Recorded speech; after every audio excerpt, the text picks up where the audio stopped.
So, personally, this was the worst episode so far. Just like the first two episodes, episode 4 was another one of those story construction episodes. But unlike the first 3 episodes, there was just something missing. This is the review of episode 4 of Shaka Ilembe season 1. Let's do it. So a lot actually happens in this episode, and the story is developed in 4 main plots that span roughly a few months. The first is the hunt for Godongwana, who is now a fugitive who seeks refuge in a 4th kingdom that we're introduced to, the Mtandeni kingdom of the Kwabe clan. The second plot is the kingdom of terror in the Ndwandwe clan. That scene, that gruesome scene,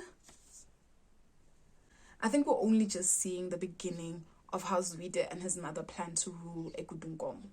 Third is the death of King Jobe and the coronation of kaSenzangakhona as the new king of the Zulu clan. And last but certainly not least is the birth of King Shaka and all of the drama surrounding that. For all that happened in this episode, this was surprisingly an easy watch. There wasn't a moment where I felt like I was at the edge of my seat, wondering what's going to happen next. It was really lacking that extra something. This episode was really lacking that sauce and that flavor that was present in the first 3 episodes. There was tension missing in this episode.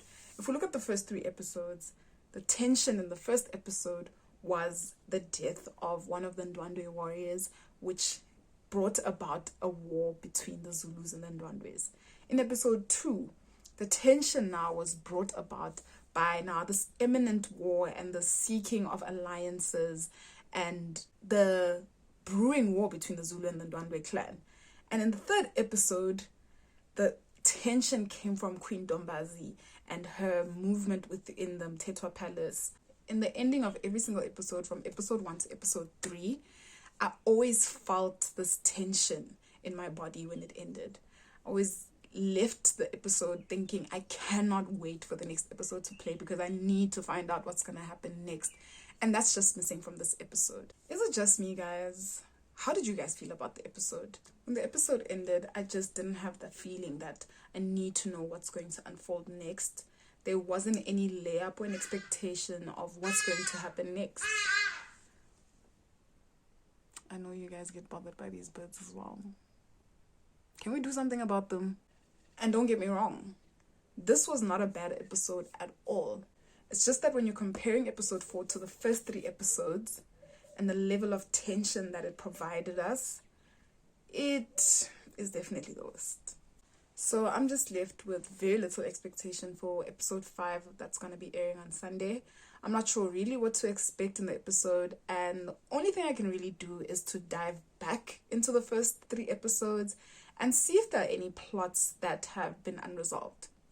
And the major one is the drought that is still ravaging the Ndwandwe nation in Ekudungom. So the initial war that took place between the Zulus and the Ndwandwes was mainly motivated by the Ndwandwes seeking to take over the Zulu lands so that they can have their land and have their crops and their cattle, which they have very little of right now as they're experiencing a drought. And they failed. They failed to take over these lands because the Zulus won with the help of the Mtetwa clan. But that doesn't mean that the drought is over and that the hunger has suddenly disappeared.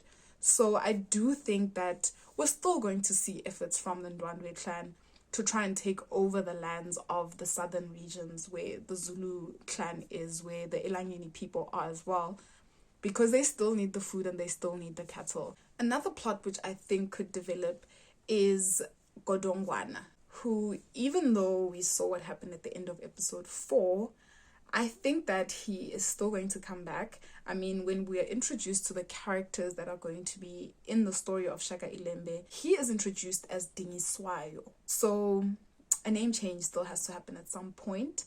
And because he is the last surviving brother who was meant to be killed, I think that there's going to be some sort of war between him and Umawewe, who betrayed him. Godongwana's story is such a perfect layup for the story of revenge. So I think that's another developing storyline when he eventually does come back as Dingiswayo. And the obvious one, the story we're all gathered here for, the growth and the upbringing of King Shaka.